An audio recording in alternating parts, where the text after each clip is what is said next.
নিজের বাড়ির গাছপালা এবং নিজের বাড়ির ফলফলালি খাওয়ার মজাই আলাদা।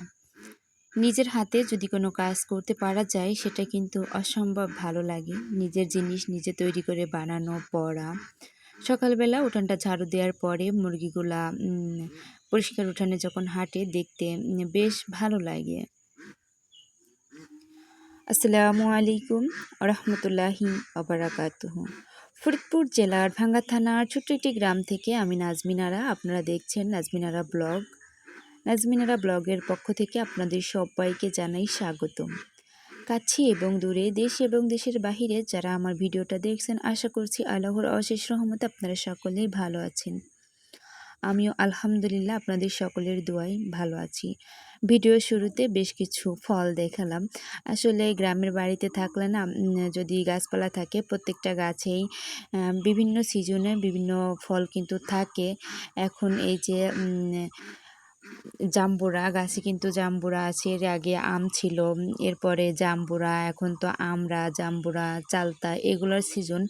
তো আমরা চালতা গাছ আছে তবে ফল ধরেনি, কিন্তু জাম্বুরাটা কিন্তু বেশ সুন্দর ধরছে বা আছে, খাওয়ার উপযোগী হয়ে গেছে। আম ফুরাতে না ফুরাতে আবার জাম্বুরা গাছে কিন্তু বেশ নারকেলও ধরেছে। এই নারকেলগুলো কিন্তু এই বছরই প্রথম ধরেছে, এর আগে ধরেনি। তবে যদিও প্রত্যেকটা গাছ নতুন, ফলও নতুনই ধরতেছে, গাছও নতুন, ফলও নতুন। এখনও আলহামদুলিল্লাহ বাড়িতে টক জাতীয় যেমন তেঁতুল গাছ আছে, এরপরে জাম্বুরা গাছ আছে, আবার গাছে কিন্তু লেবুও আছে। আসলে গাছ যদি থাকে ফল থাকবে, এটা কিন্তু স্বাভাবিক। সবেদা ফল আছে বাড়িতে, আসলে সব সময় একটা না একটা ফল থাকলে ভালো লাগে।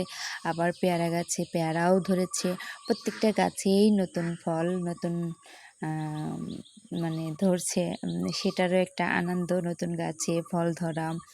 আবার বাড়িতে প্রত্যেক জাতের ফল থাকা, সেটা কিন্তু বেশ আনন্দের লাগে। আর গাছের থেকে টাটকা এবং ফ্রেশ ফরমালিন মুক্ত ফল পেড়ে খাইতে কিন্তু বেশ ভালো লাগে। আর দেশের যে পরিস্থিতি, সব কিছুর মধ্যেই মাইক্রোপ্লাস্টিক, মাছের মধ্যে, টুথপেস্টের মধ্যে, বিস্কিটের মধ্যে, সব কিছুর মধ্যেই শুনতেছি মাইক্রোপ্লাস্টিক। তো আমরা যা খাবার খাই, ফলমূল, এগুলো বাইরে থেকে কিনে খাই, এগুলো কিন্তু ফরমালিন যুক্ত। সেখান থেকেও যদি বিবেচনা করি তাহলে আলহামদুলিল্লাহ বাড়িতে যে ফলমূল, শাকসবজি যা আছে, যা খাচ্ছি আলহামদুলিল্লাহ বেশ ভালো খাচ্ছি। আপনাদের সঙ্গে কথা বলতে বলতে আমি কিন্তু উঠানটা ঝাড়ু দিয়ে নিয়েছি। এরপরে হাত পা ধুয়ে আবার কলপাটটা ধুয়ে থালা বাসন মাজা শুরু করে দিয়েছি। এটা হচ্ছে আমাদের প্রতিদিনের রেগুলার কাজ।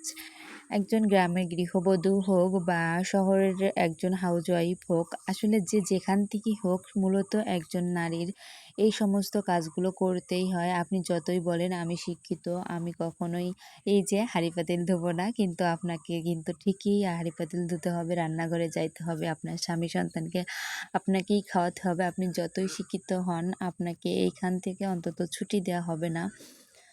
সে যে দেশেই হোক আর যেখানেই হোক, আমার মনে হয় যে একজন মেয়ে, মা, বোন বা স্ত্রী, এদের দায়িত্বই থাকে এই ঘরের কাজগুলা। এরা যত কিছুই করুক তারপরেও এদের নিজস্ব ব্যক্তিগত যে একটা দিক থাকে, সেটাই হচ্ছে এইটা ভালোবাসার জায়গা, মায়ার জায়গা। এই জায়গাটা কিন্তু সব নারীরই মায়ার জায়গা আমার মনে হয়। কারণ এই যে সংসারের প্রতিটা জিনিস কিন্তু খুব যত্ন সহকারে পছন্দ করে জমানো টাকা দিয়ে, বাঁচানো টাকা দিয়ে কিন্তু কেনা হয়। আর যখন অন্য কেউ সেটা ভেঙে ফেলবে, সেটা কিন্তু খারাপ লাগে, বা খারাপ লাগার বিষয়টা স্বাভাবিক। তো কেউ চায় না যে তার সংসারটার মধ্যে অন্য কেউ হাত দিক, বা তার কেনা জিনিসপত্র, আসবাবপত্র অন্য কেউ নষ্ট করুক। সেখান থেকে আমি বলবো যে প্রতিটা মেয়েরই মায়ার সংসার বা মায়ার জায়গা, মেয়েরা এখানেই মায়ায় আটকে যায়। মেয়েরা আটকে যায় সংসারের মায়ায়, সন্তানের মায়ায় এবং স্বামীর ভালোবাসায়।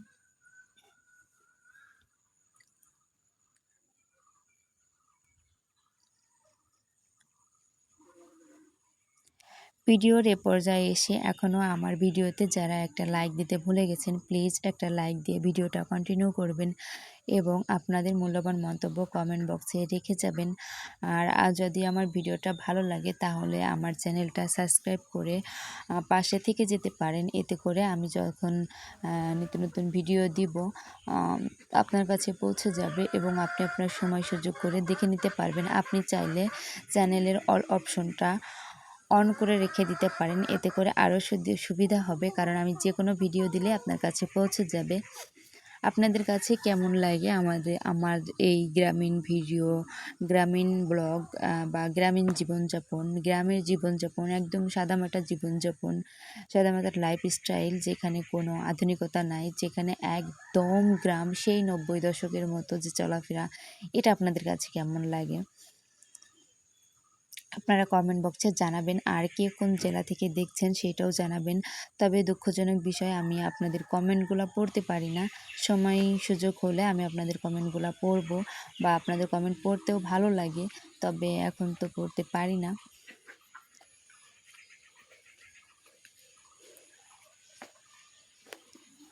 বৃষ্টি থামার কোনো নামই নিচ্ছে না। এই যে উঠানটা ঝাড়ু দেওয়ার পরে উঠানের এই যে এত সুন্দর একটা লুক আসছে। আর এই পানিগুলো দিয়ে কিন্তু বালতিতে যে পানি রাখা, এই পানি দিয়ে কিন্তু রান্না করা হবে, ধোয়া চাউল ধোয়া বা বাদে পানি দেওয়া। পানিগুলো কিন্তু ভালো ফ্রেশ এবং তরকারিতে দেওয়ার জন্য কিন্তু ড্রামের পানিতে দিব। আর এই পানিগুলো দিয়ে যত ধরনের ধোয়ার কাজ আছে রান্নার ক্ষেত্রে, ওই কাজগুলো করব। উঠান ঝাড়ু দেওয়ার পরে যখন মুরগিগুলো এভাবে পরিষ্কার জায়গা দিয়ে হাঁটে ছোট ছোট বাচ্চা নিয়ে, তখন না এতটা ভালো লাগে, খুব ভালো লাগে, ভীষণ ভালো লাগে। ওরা উঠানের মধ্যে পোকামাকড় এটা ওটা খেয়ে বেড়াচ্ছে। আমি বাহিরের যত কাজ ছিল আশিপাশি কাজ শেষ করে এরপরে একটু চা বানিয়ে নিয়েছি আর মুড়িতে একটু চিনি দিয়ে দিয়েছি। এটাই এখন নাস্তা হিসেবে খেয়ে নেব। এরপরে রান্না করতে যাব। এর মধ্যে বাজার থেকে মাছ আনা হয়েছে। মাছটা দেখে আমার বেশ একটা পছন্দ হয়নি, তবে মাছের দাম শুনে অবাক হয়ে গেছি। 1 কেজি তেলাপিয়া মাছ মাত্র 200 টাকা। 1 কেজি মাছ যদি 200 টাকা দিয়ে কিনি, তাহলে আর সব কিছু মানুষ কখন কিনবে বলেন তো? কি একটা অবস্থা! যাই হোক, মাছগুলো কেটে ধুয়ে পরিষ্কার করে নিয়েছি আমি। কিছু করার নাই। 1 কেজি মাছ 200 টাকা দিয়ে কেনার পরে যখন কেটে ধুয়ে অনেক কিছু ফেলে দিতে হয়, তখন কিন্তু অনেকটা কমে যায়। মাছের দাম হয়ে গেছে আল্লাহ বলার মতো না। এই তেলাপিয়া মাছ আর পোল্ট্রি, পাঙ্গাস মাছ, এই 3টা জিনিসের সবসময় দাম একটু বেশিই থাকে।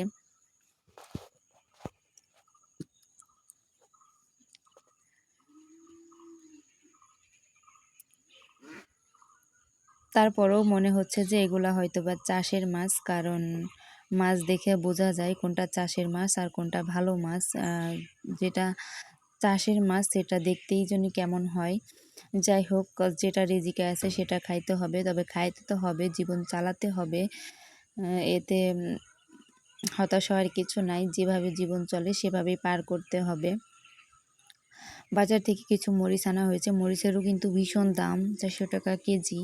তো 250 গ্রাম মরিচ আনা হয়েছে। বোটা ফালাই দিলে না একদম কমে যাবে, ঠিক আছে?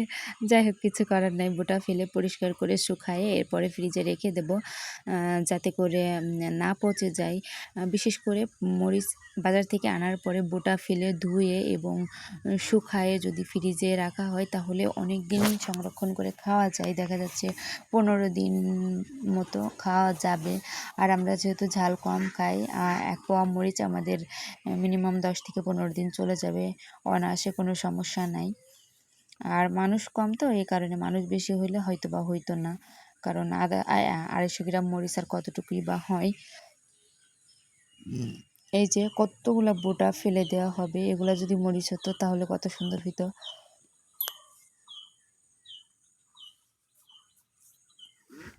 রিজিকে যেটা আছে সেটা খেতে হবে, যেটা আমাদের জন্য খাওয়ার উপযোগ্য না সেটা ফেলে দিতে হবে। সেটা টাকা দিয়ে কিনে আনি বা বাড়িতে তৈরি হোক, যেটাই হোক।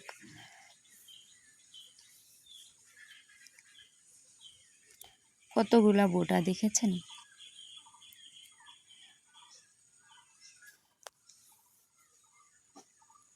সমস্ত কাজ শেষ করে এরপরে আসছি। আমার একটা জামা আছে, একটা না বেশ কিছু জামা ঘরে জমা আছে, বানানো হচ্ছে না। তো সেগুলা গুছিয়ে নিয়েছি এবং কাটবো।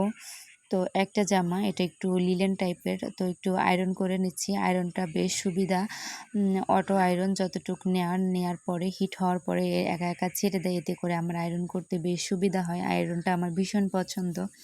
যখন আমি কাজ করি আমার বেশ ভালো লাগে কাজ করতে, কারণ কাজ করে অনেক শান্তি পাই। অটো আয়রন দিয়ে কাজ করার কিন্তু অনেক মজা আছে। এটা হচ্ছে জামার হাতা, কাপড়টা যদি আয়রন করে নিই না তাহলে বেশ ভালো হয়, কারণ অন্য অন্য জায়গা ঘুচায় যায় না বা খুব সুন্দর ফিনিশিং আসে।